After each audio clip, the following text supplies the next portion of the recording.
Okay, questions? This had to do with purchasing old gas stations and using them as part of your highway system. My understanding with commercial property is that you're responsible, for example, for a phase one study, environmental study, to determine the level of toxins in the soil.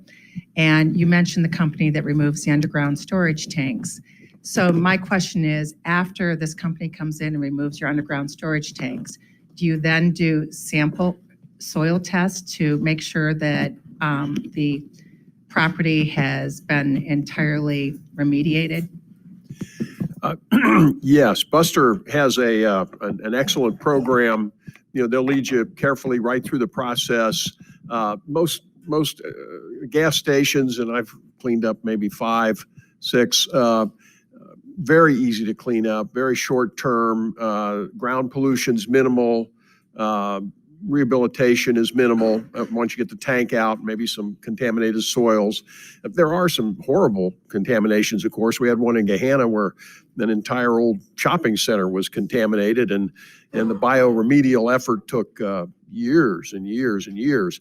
But that's the exception. Generally, even these old stations that have been around, I mean, you know, nobody wants to lose gas. That's what they sell. So generally the operators are very careful about not losing gas, and there's only residual amounts spilled. So yes, you have to test the soil, figure out where the violations are, pull a little bit of that out usually, and that's all you need to do. There's bioremediation that takes longer, but it's usually very quick, very reasonable, and Buster is great to work with. They're not, you know, they're really there to help you, not to hurt you in a cleanup situation.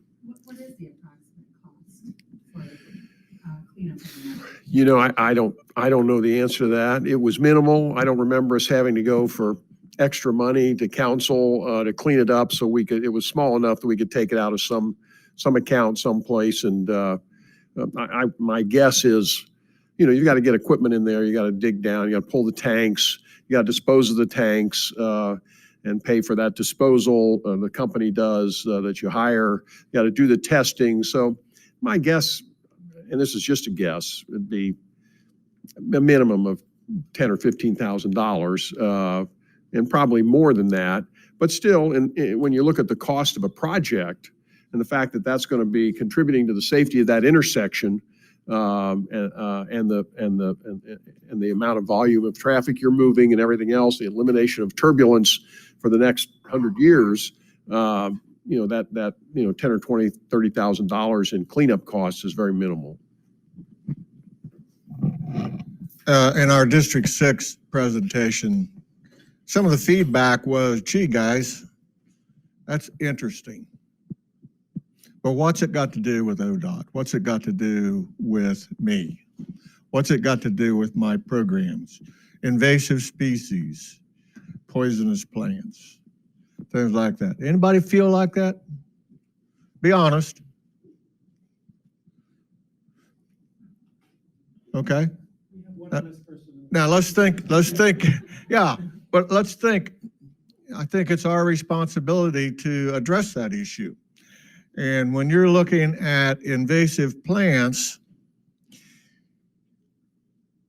what about on an interchange where you're going around a curve and all these tall parsnips or Queen Anne's lace right up smack against the guardrail, and you can't see around that curve? Invasive plants tend to really, really pack in and dense. And there's one ramp I'm familiar with, you can just see the skid marks at the point where you can't see around it and traffic stops on the other side of that. That's something to be aware of. Rest areas where you have some of this stuff, and we're inviting in the public to the rest area. And somebody gets into one of the poisonous plants and gets a rash, or a kid eats the plant and gets sick. You know, is that a big issue? Probably not a huge issue, but it could happen. And so that's one of the things you want to look at in maintaining plants where you're inviting people to come in. Early in my ODOT career, I was associated with a fatality in a rest area. In fact, it was one of my rest areas in District 9. And the lady was hit in the head with a limb that fell during a storm and killed her. The caretaker was asked to come in and testify at that trial. And the attorney said, we are aware that there was some dead trees in your rest area. And the guy said, I knew that tree was having some problems because, you know, the sap was running out up there and, you know, things like that. Boy, did the ODOT lose that case in a hurry. So same thing with along a road when you're looking at dead trees. And I know that you guys do that. You look at dead trees and try to remove them as quickly as possible. But some of this stuff we're talking about today, if you think about it, I think will really help come in and enable you to look at your job maybe in a little bit different light. Anybody disagree with that? Please tell me. Okay. Thanks, Bob. Any other questions? Final questions? Hold on. Because for years, when I've been driving down the highway, I've been looking at these concrete walls, which obviously are sound barriers. And I'm just curious, what is the history of those? Because it appears to me that you're going in the direction where you want to go with artificial berms of some sort to mediate the sound. But was it a federal funding project? Was it, when did you first start putting up the concrete sound barriers? Well, there's Noel can jump in too, but just maybe step back a little bit. What happens when, you know, there was NEPA and other federal laws set a kind of a framework for environmental issues. One environmental issue of significance as cities urbanized and highway systems expanded and there was more noise was noise pollution. And so it holds true not only for new highways that they have to follow, you know, assessments in terms of environmental impact, but also if there's a significant investment to an existing highway corridor on the system, then it triggers, you know, a review and looking at noise levels. So, and that's basically a computer program analysis. It's kind of like a black box. You put in all the receptors, which are you in your backyard, and you know, other sorts of receptors of potential sound pollution. And there's a calculation based on topography and distance that says, okay, the wall or the barrier needs to be of a certain height to intercept that. And of course, we know there are limitations to sound walls. They do reflect it back the other direction too, some of the materials. So that's kind of Gary's simplistic explanation of it. Noel, jump in and make it more valid. Yeah, just to add to what Gary mentioned, yeah, noise walls have been built for decades. The first one in Ohio was in 1977. And, you know, obviously the predominant material is concrete and steel and now fiberglass. And I looked at the national inventory and, you know, same type of material, mainly concrete.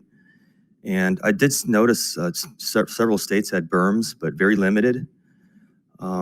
So, you know, we want to recognize that earthen berms can be constructed. I don't think that really has taken effect nationally. So, and it just hasn't been recognized And that's the issue nationally. And we want to recognize that it is feasible to construct, it can be done. One-to-one slopes can be done with, limited space that we have.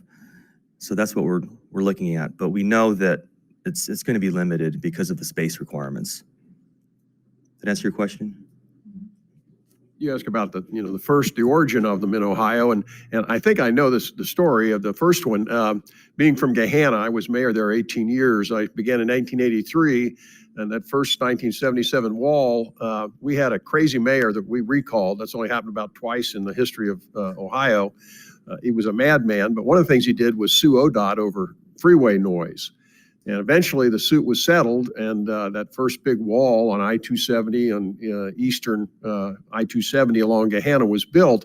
But the word got to the city that, okay, you win, you're getting a lot of concrete, and it's going to be vertical. You're not going to also get horizontal concrete. So our efforts with ODOT were hampered for a number of years until we recalled that guy and got back in good graces for our lawsuit. But it really does. It is a nice wall once we planted it well, so it disappeared.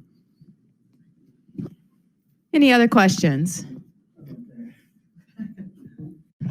Your question concerning Buster. What was said is absolutely true, but I would add a caveat to that.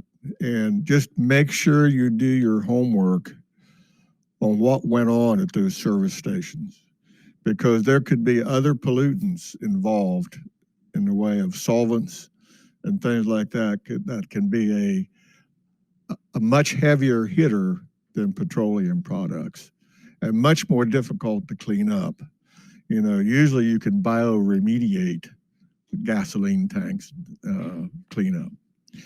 But with solvents, they have a tendency to go into the groundwater and spread off site. And so I would say do your homework, do your environmental assessments and things before ODOT would purchase something like that. I didn't walk on your toes, did I? No. Okay. I never ran into any difficulties with them through Buster, but I'm sure they have. Well, the Buster program was under my section when I worked for ODOT, and we had some very, very straightforward cleanups, and then all of a sudden we had some that weren't. So. Thanks, Bob. Any other questions from the audience? Any final comments from our panel? Gary?